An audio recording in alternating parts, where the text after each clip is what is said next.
আর এই মুহূর্তে যে বড় খবরের দিকে নজর রাখবো, সন্দেশখালীর ঘটনাতেই এবার রাজ্য পুলিশের তরফ থেকে মামলা করা হলো, গণধর্ষণের মামলা করা হয়েছে এবং সন্দেশখালীর ঘটনাতেই গণধর্ষণের মামলা করা হয়েছে। এবার রাজ্য পুলিশের তরফ থেকে ম্যাজিস্ট্রেটের নির্দেশেই রাজ্য পুলিশের তরফ থেকে এই মামলা দায়ের করা হয়েছে। অবশেষে মামলা দায়ের করা হলো রাজ্য পুলিশের তরফে। গণধর্ষণের মামলা দায়ের করলো রাজ্য পুলিশ, ম্যাজিস্ট্রেটের নির্দেশেই এই মামলা দায়ের এবং এক মহিলার গোপন জবানবন্দি নেওয়া হয়। সেই গোপন জবানবন্দি নেওয়ার ভিত্তিতেই আজকে এই মামলা দায়ের করা হয়েছে। রাজ্য পুলিশের তরফ থেকে এই মামলা দায়ের করা হলো এবং সেখানকার মহিলারা যে অভিযোগ করছিলেন যে তাদেরকে গণধর্ষণের শিকার হতে হয়েছিল এবং সেই ঘটনাতেই এবার রাজ্য পুলিশের তরফ থেকে মামলা দায়ের করা হয়েছে।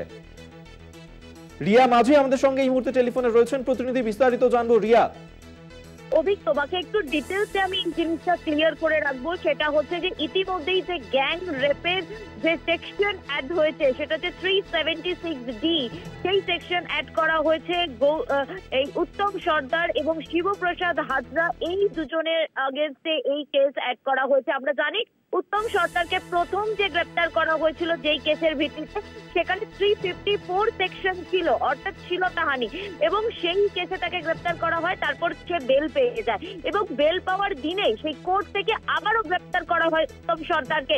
সেই যে সেকেন্ড কেস যেটা রেজিস্টার হয়েছিল সেটাই কিন্তু যে কেস ছিল, সেই কেসের পরেই তাদেরকে, অর্থাৎ যারা এই অভিযোগ দিয়েছিল সেই কমপ্লেনের ভিত্তিতেই কিন্তু তাদেরকে, সেই বেশ কিছু মহিলাদেরকে কিছুদিন আগেই 164 অর্থাৎ গোপন জবানবন্দি করাতে নিয়ে যাওয়া হয় এবং সেখানেই তারা এই তাদের গ্যাংরেপের কথা জানায় ম্যাজিস্ট্রেটকে সেই গোপন জবানবন্দিতে, এবং গোপন জবানবন্দি দেওয়ার পরেই কিন্তু কোর্টের তরফ থেকে, ম্যাজিস্ট্রেটের তরফ থেকে নির্দেশ দেওয়া হয় যে গ্যাং, এবং তারপরে এই মামলা দায়ের করা হয়েছে। আপাতত ধন্যবাদ রিয়া তোমাকে, পরবর্তী সময় আরো আপডেট নেব। রিয়া মাঝি আমাদের সঙ্গে টেলিফোনে ছিলেন প্রতিনিধি।